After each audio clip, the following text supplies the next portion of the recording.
Dunia saat ini lagi sibuk menyorot panggung di Gedung Putih. Donald Trump berdiri bersama Benjamin Netanyahu, menjual apa yang mereka sebut sebagai deal terbesar dalam sejarah peradaban modern. Labelnya perdamaian abadi di Timur Tengah. Kedengarannya heroik, kedengarannya monumental. Tapi mari kita bedah perlahan. Karena biasanya semakin indah label yang ditempel, semakin banyak kepentingan yang ditutupi. Trump membuka dengan nada optimis. Katanya ini bukan sekadar konflik Gaza, bukan semata soal Hamas. Ini tentang ribuan tahun konflik, katanya. Ia menyebut rencana ini didukung negara-negara Arab, Muslim, bahkan Eropa. Ia klaim semua memberi masukan, semua setuju, 100% dukungan. Tapi sejarah politik mengajarkan, kalau ada yang bilang 100%, kita justru harus lebih curiga. 100% itu angka propaganda, bukan angka realitas. Isi proposalnya jelas, Hamas harus dilucuti. Gaza tidak lagi dikelola Hamas, melainkan otoritas transisi baru yang diawasi komunitas internasional. Israel menarik pasukan secara bertahap. Ada Dewan Internasional, Peace Board, yang disebut akan diisi tokoh-tokoh global, salah satunya Tony Blair. Trump tentu saja menyodorkan dirinya untuk jadi ketua. Inilah pola klasik, kemasan perdamaian, isi personal branding. Netanyahu lalu naik podium. Ia memuji Trump sebagai sahabat terbaik Israel sepanjang sejarah Gedung Putih. Pujian yang tidak berlebihan karena Trump sudah melakukan apa yang presiden-presiden AS sebelumnya tidak lakukan, memindahkan kedutaan ke Yerusalem, mengakui Golan Heights, keluar dari kesepakatan nuklir Iran, dan memangkas dana untuk UNRWA. Semua langkah itu menguntungkan Israel, sekaligus makin memperlemah posisi Palestina. Tapi di tengah pidato manis itu, Netanyahu menegaskan satu hal. Israel tetap menolak berdirinya negara Palestina. Ia tidak berbelok sedikit pun. Disinilah kontradiksi lahir. Bagaimana mungkin disebut perdamaian abadi jika salah satu pihak inti dalam konflik ini sejak awal sudah menutup pintu terhadap gagasan negara Palestina? Kalau kita tarik mundur sejarah, ini bukan pertama kalinya dunia mendengar jargon kesepakatan bersejarah. Oslo Accord tahun 1993 disebut bersejarah. Camp David juga disebut bersejarah.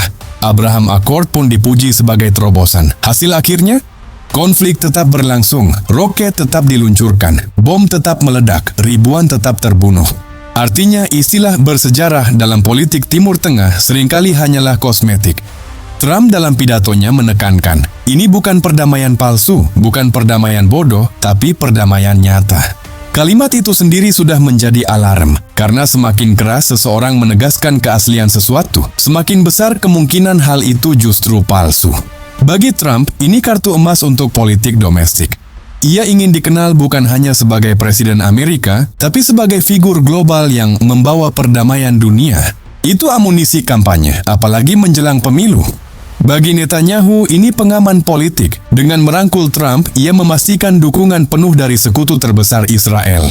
Dukungan itu penting, bukan hanya untuk keamanan, tapi juga untuk legitimasi politik dalam negeri. Bagi negara-negara Arab, rencana ini bisa menjadi peluang investasi, stabilitas harga energi, dan pintu masuk kerjasama ekonomi.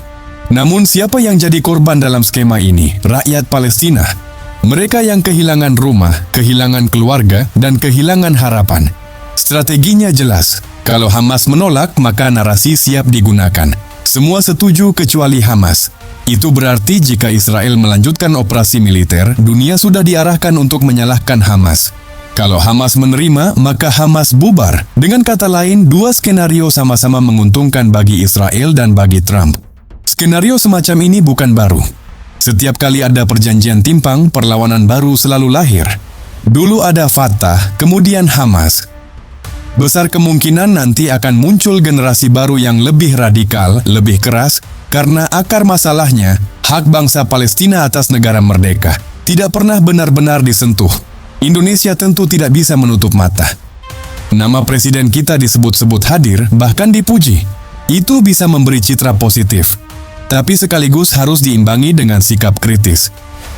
Kita tidak boleh larut dalam narasi manis, karena setiap kesepakatan yang tidak adil hanya akan memperpanjang lingkaran kekerasan. Dan jangan lupa, Timur Tengah bukan hanya soal konflik agama. Ini pusat energi dunia. Jalur minyak, gas, hingga distribusi global sangat bergantung pada stabilitas kawasan itu. Kalau konflik berhenti, ekonomi global stabil.